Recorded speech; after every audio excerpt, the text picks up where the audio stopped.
Sir Delhi से आया हूँ और यकीन मानिए इस 2024 का सबसे बेहतरीन कार्यक्रम कर रहा हूँ, जहाँ इतने बुजुर्ग लोग जिनका आशीर्वाद, जिनको हंसाने की नेमत मुझे मिली है। मैं यकीन मानिए जब मैं माता जी को हंसते हुए देख रहा था, यहाँ बाबू जी को हंसते हुए देख रहा था। बाबू साहब अगर आप ध्यान दोगे तो हेड गवार जी भी हमारे बीच में बैठे हुए। अरे बिल्कुल मूछे उन्हीं की तरह, हेड गवार जी की तरह, कसम से कह रहा हूँ।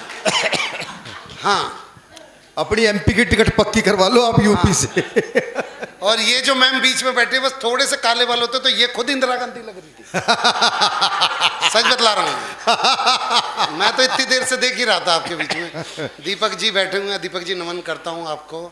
आप देख ही रहे हो कितना बोलते हैं इनको, पर क्या मजाल जो 1000 भी बढ़ा दे इंसान। मफतलाल जी के बारे में मैं बतला दूं। 2000 की बात की, सुनो ना दीपक जी की। हाँ जी, हाँ जी, हाँ जी। 2 घंटा लेट आए और कटेगा और पेमेंट। अरे आपने 2 कहा ना, मुझे 2000 सुनाई दिया था, मुझे 2 घंटे तो सुने ही नहीं। तो भाई साहब मैं एक बात बता दूं, गलती उसको मिलनी चाहिए, सजा उसको मिलनी चाहिए जो हमें लेके आया हो। हमें रसिक जी लेके आए थे भाई साहब, तो जो पेमेंट काटनी हो इनके में से काट लेना। अब हम क्या करें भाई साहब, योगी जी ने हाईवे इतने बढ़िया बना रखे हैं, एक बार हाईवे पे चढ़ गए पता ही नहीं चला, 20 किलोमीटर आगे से घूम के आए। हाँ, हाईवे बहुत अच्छे बनाए हैं भाई साहब, और ये पावन स्थल इतना बढ़िया है। अच्छा मेरी क्या गलती है विनोद जी? हाँ? हमने तो ड्राइवर को लोकेशन दे दी थी, कटेंगे उसके। अब यहाँ पे कंक्लूजन ये निकलेगा कि लोकेशन भेजी किसने थी। वो तो लोकेशन भेजी थी मफतलाल जी ने। और आप सोचते हो ये व्यक्ति अपने 2000 काट लेगा। मैं आप सब लोगों को बता दूं, सारथी जो इनके नाम आप इसमें देख रहे हो, भारतीय संस्कृति निधि के तहत जो सारथी इनका एक पूरा का पूरा एक मिशन है, इसके तहत सिर्फ कवि सम्मेलन नहीं होते, बाबा जी के प्रवचन भी होते हैं। एक बाबा जी जो 2 लाख रुपए लेते थे, इन्होंने अपनी सारथी टीम ने उनसे संपर्क किया कि जी हम अपनी सारथी टीम के अंतर्गत आपका प्रवचन करवाना चाहते हैं, थोड़े से पैसे कम कीजिए। उन्होंने बोला जी मैं तो 2 लाख ले रहा हूं, पहले से ही बहुत कम है, और बाबाओं के तो बहुत ज्यादा हो गए हैं। आप यकीन नहीं मानेंगे, जो 2 लाख वाला 21,000 में पड़ के गया इनके पास। तो हम लोग तो कहीं पे वक्त ही नहीं रखते भाई साहब। आइए, मैं आपके बीच में आया हूं तो मेरी पहली नैतिक जिम्मेदारी बनती है मैं आप लोगों का सम्मान करूं।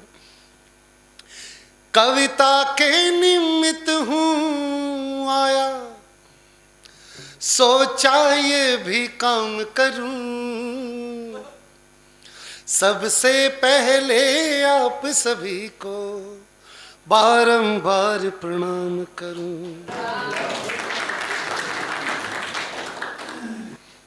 क्या आपके लिए चंद कतरे लहू के लाया हूं, आपके लिए चंद कतरे लहू के लाया हूं। मुरझा गया हूं पर मैं फूल खुशबू के लाया हूं, और आप लोगों को तालियां बजानी ही होगी। मैं घर से पत्नी के पांव छू के आया हूं।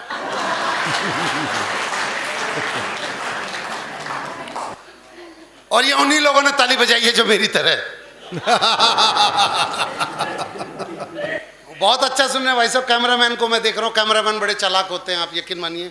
कोई पुरुष इनके पास पासपोर्ट साइज फोटो खिंचवाने चले जाए तो जैसे बैठेगा वैसे ही फोटो खींच देंगे, पर कोई महिला या लड़की पासपोर्ट साइज फोटो खिंचवाने चली जाए तो उसे छूने के बहाने यूं करने जरूर आएंगे। और ये वही महिलाएं ताली बजा रही है जिनको इस तरीके से कर रखा है इन्होंने। और देखिए ताली का क्या विज्ञान है। हम सब ने आपसे तालियां मांगी, पर ताली का विज्ञान क्या है कि सावन में जिस पेड़ पे घोंसला हो जाता है, पतझड़ में वही पेड़ खोखला हो जाता है। और हाथ पे हाथ रख के बैठने वालों, आपकी तालियों से किसी का हौसला हो जाता है। क्या बात है, वाह वाह वाह वाह वाह वाह वाह वाह। मैं बता दूं साहब, आज इस पावन प्रांगण में आकर आप सबकी उपस्थिति के सामने मेरा मन कर रहा है। आप सबने देखा अभी बिहार के सीएम ने कांग्रेस का साथ छोड़ के और बीजेपी की तरफ हो गए, देखा आप सबने। वो दृश्य ऐसे नहीं हुआ जाने का, वो दृश्य ऐसे हुआ। यहाँ सारे इंडिया अलायंस वाले खड़े थे, इंडिया अलायंस जिसमें राहुल गांधी भी है, मायावती भी है, केजरीवाल भी है, सारे हैं। हाँ, ये पूरी की पूरी वो वाला ग्रुप। और यहाँ पे बीजेपी, ये लेफ्ट है। लेफ्ट समझते हो बेटे? उल्टे हाथ से खाना नहीं खाना, बेटे उल्टे हाथ से पैसे नहीं देना, यानी कि उल्टा हाथ हमेशा से ही गलत था। और ये है बीजेपी, यानी कि सीधा हाथ। अब कांग्रेस से निकलकर नीतीश जी बीजेपी की तरफ जा रहे हैं, तो पहले राहुल गांधी ने गा के उसे रोकने की कोशिश की। अब जा तो रही है वो बीजेपी की तरफ, तो राहुल गांधी जी पहले निकल के आए ग्रुप में से। राहुल गांधी जी ने गाया, गिला तुम से नहीं कोई, मगर अफसोस थोड़ा है कि जिस मोदी ने मेरा मुंह काला करके छोड़ा, उसी मोदी से फिर रिश्ता क्यों अपना जोड़े जाते हो। बाकी सारे मेंबर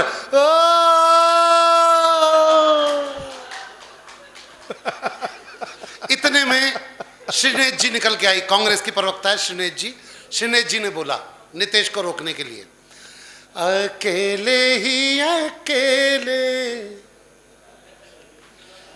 चला है कहाँ, कहेगा क्या जमाना, ये मौसम जवा ओ ना जा ना जा, ओ आजा आजा ओ राही अलबेले, हम सफर भी कोई साथ ले ले, हम सफर भी। आप ताली नहीं बजा तो लग रहा आप कांग्रेस वाले हो। लेकिन सबसे बड़ा जो झटका लगा भाई साहब इस पूरे फेरबदल में, सबसे बड़ा झटका लगा वो लगा लालू के बेटे को। हाँ भाई साहब उप मुख्यमंत्री था, अब उस पद पे नहीं रहा, तो उसने जो गाया वो भोजपुरी में गाया। वो आगे बढ़ा और बोला, याद करा जहिया, याद करा जहिया कुवार रहिलू, पियवा से पहिले हमार रहिलू।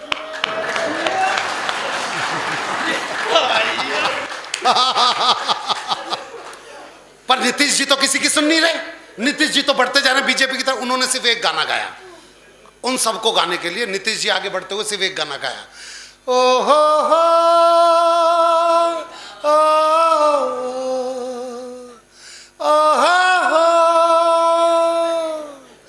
आज पुरानी राहों से कोई मुझे आवाज न दे। लेकिन इन सब से अलग बीजेपी में अमित शाह जो बीजेपी की तरफ, वो दोनों बाहें खोल के और जो गाना गा रहे हैं, अगर उस गाने का मतलब समझ, इस गाने में मैंने सिर्फ एक शब्द बदला है भाई साहब कि क्या मिल जाएगा उसे। सुनना, अमित शाह, मोदी और योगी जी तीनों बाहें खोल के और नीतीश की तरफ गा रहे हैं, तुम जो मिल गए हो तो ये लगता है पटना मिल गया। अगली पंक्ति पे आप जरूर ताली बजाओगे। आगे क्या बोला मोदी जी ने, योगी जी ने बोला इस लाइन को, पीने वाले को चखना मिल गया पटना मिल गया। आपने देखा राहुल गांधी जी आज तक भाई जो कई जगहों की यात्राओं पे जाते रहते हैं, वो भारत जोड़ो का काम कर रहे हैं, गलत काम कर रहे हैं। इस वक्त उन्हें घर जोड़ना चाहिए था। वो भारत जोड़ो यात्रा में लगे पड़े, और भारत जोड़ो यात्रा में भी चले गए भाई साहब मफतलाल जी वो आंध्र प्रदेश। आंध्र प्रदेश जहां की भाषा दिल्ली वालों को कभी समझ में नहीं आ सकती, उसको तो हिंदी समझ में नहीं आती ढंग से। तो ऐसे ही वो आंध्र प्रदेश के भाषण देने के लिए भीड़ में से निकल के यूं आ रहे थे स्टेज की तरफ, राहुल गांधी जी। तो इतने में एक महिला खड़ी हुई आंध्र प्रदेश की, और राहुल गांधी के सर पे हाथ रख के बोली, येंडू वरकिने तुम्बा। अब अगला तो उत्साहित रहता ही है, स्टेज पे आके बोला बस बस बस बस बस बस, अब की बार कांग्रेस को आने से कोई नहीं रोक सकता। एक अम्मा ने मेरे सर पे हाथ रख के बोला, येंडू वरकिने तुम्बा। तो नीचे से एक आदमी बोला, बेटा ये तुमसे कह रही है कि बेटा तुमसे नहीं हो पाएगा। हालात ऐसे हो गए भाई साहब। माँ को एक चिंता क्या रहती है कि मेरे बेटे की शादी नहीं हो रही, मेरे बेटे की शादी नहीं हो रही, मेरे बेटे की शादी नहीं हो रही। अब यहां पे एक बात सुनना, गाना राम लखन फिल्म का है, राम लखन फिल्म का। मैंने गाने के कुछ शब्द बदले हैं। माँ ने बेटे को सामने बैठा रखा है और माँ गा रही है बेटे से। गाना राम लखन फिल्म का वही है। अब यहां से सुनना, माँ कह रही है बेटे से, ओ राहुल बड़ा दुख दीन, भाषण तेरे बड़ा दुख दी, मेरी भद पिटवाई नाक भी ये कटवाई, मेरा मुश्किल कर दिया जीना, बड़ा दुख दी। माँ का असली दर्द क्या है वो चार पंक्तियों में देखना भाई साहब। आगे माँ क्या करी, तूने अपना घर ना बसाया, दिग्विजय सिंह तो दूजी ले आया। माँ कह रही है, तूने अपना घर ना बसाया, दिग्विजय सिंह तो दूजी ले आए। तू है पप्पू अगर मुझे होती खबर, तुझे देती जन्म कभी ना, बड़ा दुख दीना। बस बस भजन खत्म, तालियां बजा दी जाओ। ये राजनीतिक मंच पढ़ना था, लेकिन मैं अपने असली विधा पे आता हूँ। मैं बता रहा था कि राजस्थान में गांव पड़ता है, उस गांव में ना जाने कितने कुएं, लेकिन एक कुआं ऐसा भी है भाई साहब जिसमें झुक के नाम लेने पे कुआं जवाब देता है। तो उस कुएं में भाई साहब, मैं जब हम वहाँ पे पहुंचे, मैं और रसिक गुप्ता जी, मैंने झुक के नाम लिया कुएं में कि विनोद पाल, तो कुएं में सवाज है विनोद पाल। रसिक जी ने अपना नाम लिया रसिक गुप्ता, तो कुएं में सवाज है रसिक गुप्ता। मैंने सोचा यार मैं मफत लाल अग्रवाल जी का नाम लेके देखता हूँ। मैंने इनका नाम लिया मफत लाल अग्रवाल, तो कुएं में से कोई आवाज नहीं आई। मुझे टेंशन होगी यार, इतना बड़ा व्यक्तित्व, इनका तो नाम आना चाहिए। अच्छे से अच्छा कभी भी इन्होंने कंपेमेंट में पढ़वा दिया, इनका तो पक्का नाम आना चाहिए। लेकिन जब नहीं आया तो बगल में एक बाबा थे, मैंने बाबा से, बाबा कोई गलती हो गई तो बताइए। हम दोनों ने अपना नाम लिया तो कुएं में से आवाज आई, जब उन्होंने मफत लाल जी का नाम लिया तो कुएं में से आवाज क्यों नहीं आई? तो बाबा ने बोला, बेटे दुनिया में विनोद पाल का जवाब हो सकता है, रसिक गुप्ता का जवाब हो सकता है, मफत लाल जी का कोई जवाब नहीं है, वो लाजवाब व्यक्ति है। तो आपने जैसा बोलने के लिए कहा था मैंने बोल दिया भाई साहब। कम से कम इनसे तो ऊपर 1000 रुपये रख के दे देना आप बस। मैं बतलाऊं, महिलाएं सुन रही हैं, मैं सबसे, इंदिरा गांधी जी मुझे सुन रही है, मुझे उससे बढ़िया बात और क्या चाहिए बताइए। मैडम यकीन मानिए, हम तो इतने बुरे बुरे मंचों से पढ़ते हैं, दीपक जी जानते हैं हमारे को, नो झील में हम कितनी बार पढ़ के गए हूँ। कहीं ना कहीं एक ऐसी महिला टकरा जाती है माता जी, जो बिल्कुल देख के घूर रही होती है हमें गुस्से में। तो एक महिला ऐसी मिल गई, पिछले जो मैं नारनौल में गया हुआ था, वैसे एक सामने एक महिला बैठी हुई, मैंने चुटकुला सुना, मुक्तक सुना, कविता सुना, पर अगली हंस के ना देख और मुझे घूर के देख रही। आखिर में मैं नीचे उतर गया, मैं पैरों में पड़ गया, बहन जी चक्कर क्या है, आप मुझे घूर के क्यों देख रही है? बोली तेरी शक्ल मेरी सास से मिलती है।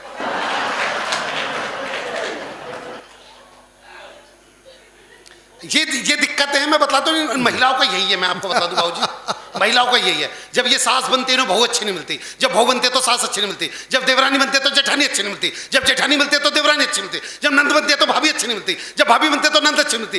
बात रही पति की, वो तो आज तक किसी औरत को ढंका मिला ही नहीं। राधे, मैं बतला तो रहा हूं ना। वो हरिद्वार की तरफ 2 बसें जा रही थी, आगे वाली बस में सारी की सारी सास, पीछे वाली बस में सारी की सारी बहुएं। तो सास वाली बस खाई में गिर गई। देखो इनकी हंसी तो छुपाई नहीं छुप रही। अब तो बख्श दो, अब तो ऊपर पहुंच गई होगी वो। आपकी वाली को तो बस की भी जरूरत ना पड़ी होगी। तो सास वाली बस खाई में गिर गई। ये देख के बहू वाली बस में एक बहू ने रो रो के, हो मेरी सास, हो मेरी सास। सबने बोला हो तू तो बहुत प्यार करती थी। कह रही ना मेरी वाली तो आई ना। मैं बतला रहा हूं भाई साहब, ऐसा ही है। वो एक सास अपने पोते को खिला रही थी, हाय मेरा सूरज, हाय मेरा चंदा। इतने में चंदा जमीन पे जाके गिर गया। इतने में चंदा जमीन पर गिर गया। बहू ने बोला माता जी आज के बाद मेरे छोरे के हाथ मत लगा देना। भाई सास भी कति छठी हुई थी वृंदावन वाली। बोली ठीक है बहू, आज के बाद मैं तेरे छोरे के हाथ नहीं लगाऊंगी। और तू मेरा मफत लाल में छेड़ दिए। मैं बतला रहा हूं भाई साहब, यही चल रहा है आजकल। वो एक दादी बैठी हुई थी धूप में, इतने में पोता आया। करे दादी एक बार टैं बोल दो। दादी की समझ में, करे ले भाई टैं। करे हो गई तेरी बल्ले बल्ले हो जाएगी बल्ले। दादी ने हाथ पकड़े, करे टैं क्यों बुलवा रहा है और बल्ले बल्ले का गाना क्यों गा रहा है। बोला अंदर मम्मी अपनी सहेली से कह रही थी। कह रही क्या कह रही थी, एक बार ये बुढ़िया बट टैं बोल जा, फिर तो हो गई तेरी बल्ले बल्ले और हो जाएगी बल्ले बल्ले। मैं बतला रहा हूं भाई साहब, हम जहां से आते हैं आप हमारे को समझो, हमारे संग कितनी बड़ी दिक्कतें चलती हैं।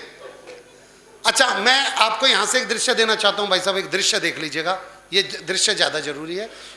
सारी माताएं और बहनें हैं। आप जब लड़की की विदाई होती है तो लड़की का मामा लड़की को गोद में उठा के डोली वाली कार तक छोड़ के आता है।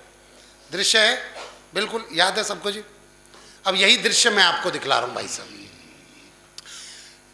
लड़की को, हाँ इंदिरा गांधी जी अपनी सेक्रेटरी को कुछ बोल रही हैं, पहले वो बोल इंदिरा गांधी जी ने अपनी सेक्रेटरी को कुछ बोल दिया, पहले वो नोट डाउन करके आगे ऑर्डर दे दें, तो बात पे बात करते हैं। हाँ तो अच्छा अच्छा ठीक है जी। तो ये तो बढ़िया है मैडम, मेरे पुरानी ऑडियंस भी आई है नई के साथ। मेरी ब्रांड वैल्यू नहीं समझते मफतलाल जी। हाँ बस 5 किलो वजन और बढ़ गया उस मोटी का। मैं बतला तो वैसे हम तो नोएडा से आते हैं, दिल्ली से आते हैं। आप तो जानते हैं नोएडा में हालत क्या है। भाई साहब कह रहे समय की अपनी सीमा है। समय की सीमा नहीं रही, सीमा अब सचिन की हो गई है। उस सचिन की यकीन मानिए भाई साहब, वो पूरी जिंदगी एक ही गाना सुनता रहा होगा रेड एफएम पे। ना उम्र की सीमा हो ना जन्म का हो बंधन। सीमा हैदर लगाती है, वहां पे जन्म का बंधन है ही नहीं। लेकिन सबसे बड़ी बात, वहां की 2 औरतें थी नोएडा की जो बार बार कह रही थी लप्पू सा सचिन, इसके बस की कुछ नहीं, ये तो काम भी नहीं करता है। काम बोल रहा है भाई साहब, सीमा के पैर भारी हैं।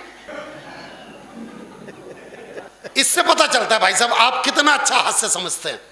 लेकिन मैं बीच में अपना वो छोड़ता हूं, मैं वहीं से सुना रहा हूं मैडम। तो यहां से सुन लीजिएगा बाबूजी। लड़की का वजन 150 किलो, जिस लड़की की विदाई होनी है उस लड़की का वजन 150 किलो। और दूसरी बात ये, अच्छा सबको एक एक करके बता रही हो कि विनोद का पिछली बार छूट गया था। आप एक बार बता ही दो, फिर मैं तभी स्टार्ट करूंगा ना। कोई ना, एक बार कर दो, आप कर दो। नहीं तो मैं बोल देता हूं पिछली बार इनका छूट गया था, आज ये इसे दोबारा से सुनने आई है। All clear, all clear. अब आगे बढ़ते हैं। हाँ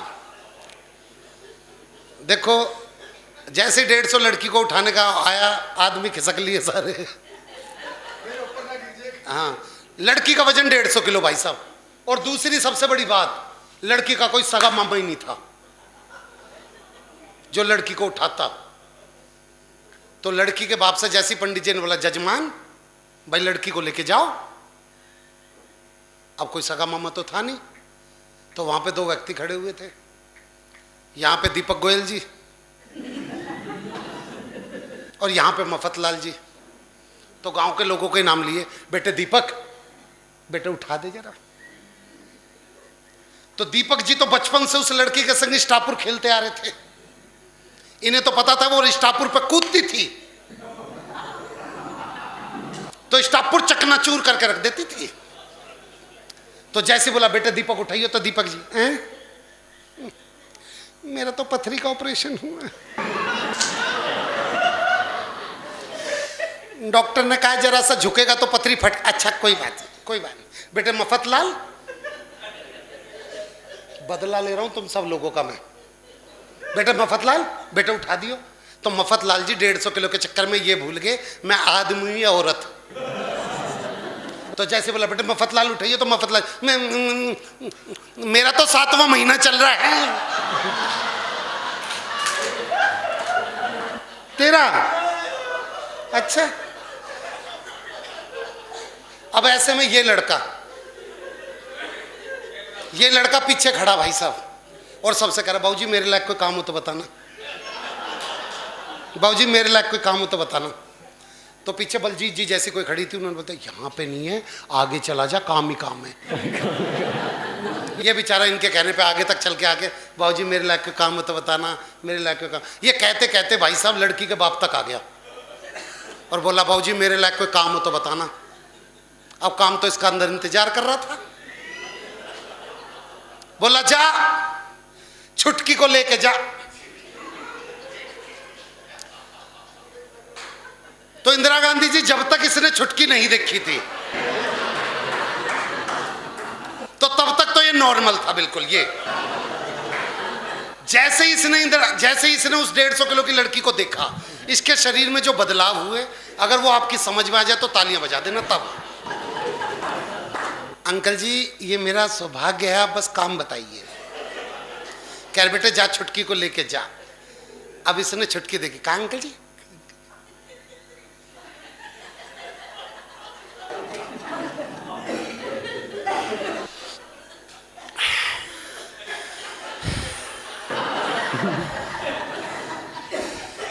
क्या करना अंकल जी?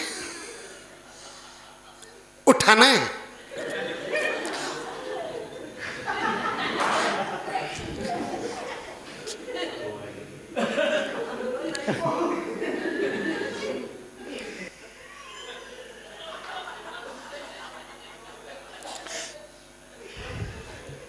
अंकल जी इसको उठाने में तो मैं उठ जाऊंगा और छुटकी ना ही हो, ये तो मुटकी है। पर सबने बोला नहीं बेटे देख अब तूने बोल दिया, अब तुझे उठानी पड़ेगी। तो इसने उठाने की छोटी सी कोशिश की तो रीढ़ की हड्डी में से चटक की आवाज आ गई। पर भाई साहब यकीन मानना, ये लड़का, ये जो पर्पल शर्ट में खड़ा है, जिसे ये अपनी औलाद मानने से मना कर रहा है, ये लड़का आया और इसने सुल्तान फिल्म का गाना गाया इसका कॉन्फिडेंस बढ़ाने के लिए कि मैं कोई गाना पढ़ देता हूं ओज का जिसे सुन के ये उठा दे। इसने गाना गाया, खून में तेरे मिट्टी, मिट्टी में तेरा खून, ऊपर अल्लाह नीचे धरती, बीच में तेरा जुनून। भाई साहब इसने लड़की उठा ली। पर यहां पे दृश्य नंबर 4, उस घर का आंगन इतना ही बड़ा था जितना यहां से लेके बाहर का गेट। यह आधे रास्ते तक ही लड़की को लेके गया था कि लड़की के मन में तभी फिर मां के प्रति प्यार जग गया। वो इसकी गोद से उतर के मम्मी कहती वापसी आ गई। लड़की का बाबू लज्जा ले क्या करे, ले क्या मतलब, आधे रास्ते तक तो ले आया था। कह रहा दोबारा से उठा। इसने दोबारा से उठाने की कोशिश की पर नहीं उठी। तब हमारी इंदिरा गांधी मैडम आई और इन्होंने मेरी जंग फिल्म का गाना गाया उसका कॉन्फिडेंस बढ़ाने के लिए।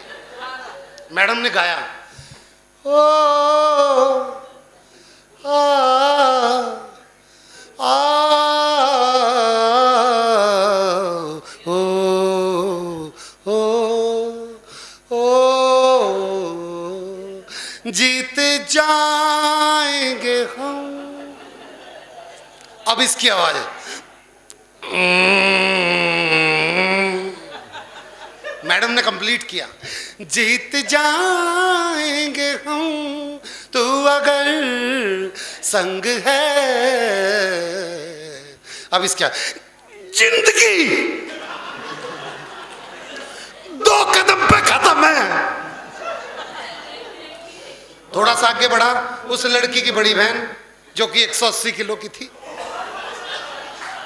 उसने अपना 30 किलो का हाथ उसी कंधे पर रख दिया जिस पर पहले से 150 किलो पड़ा था, और हाथ रख के उसे शिक्षा दे रही है, देख ससुर को पिता की तरह देखियो, सास को माँ की तरह देखियो, नंद को बहन की तरह देखियो, और देवर को ये बोला तू लिख के दे दे, मैं गाड़ी में दे दूंगा।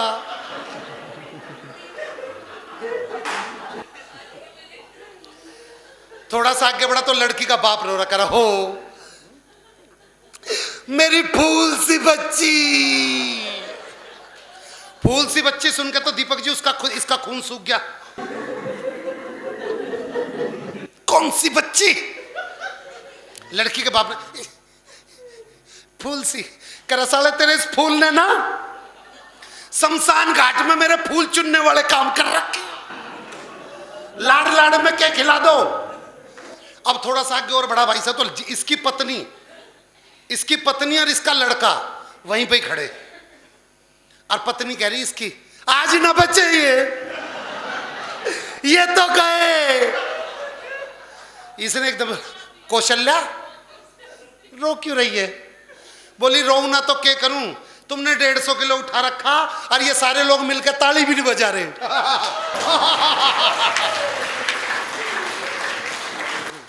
बोला चल ताली बजा दिया, बता रो क्यों रही है? कह रही रो ना तो क्या करूं, आज या तो ये विदा हो जाएगी या फिर मैं विधवा हो जाऊंगी, रोड़ा के है।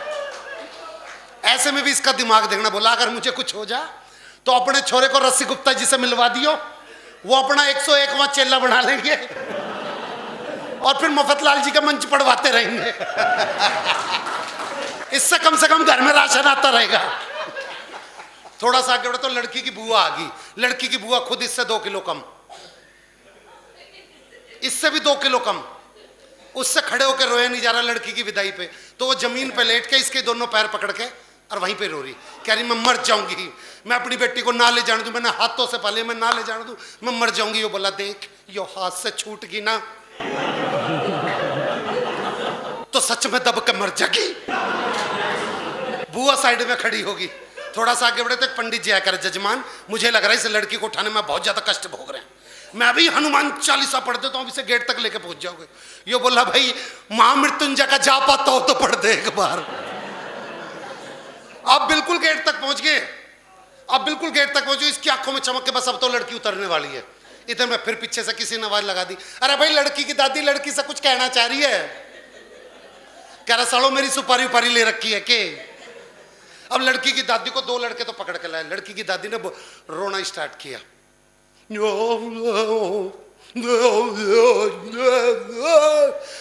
कह रहा भैया ये तो ओपेरा सिंगर है। कह रहा भैया बुजुर्ग हो रहा था, सांस फूल रही है। कह रहा सालो किसी की सांस उखड़ भी तो रही है। अब दादी ने रोना स्टार्ट किया। पहले की दादियां एक लाइन बोल के लड़की विदा करा देती थी, हो मेरी चिड़िया उड़ गई रे, बोला किसी के तोते भी तो उड़ा रही है।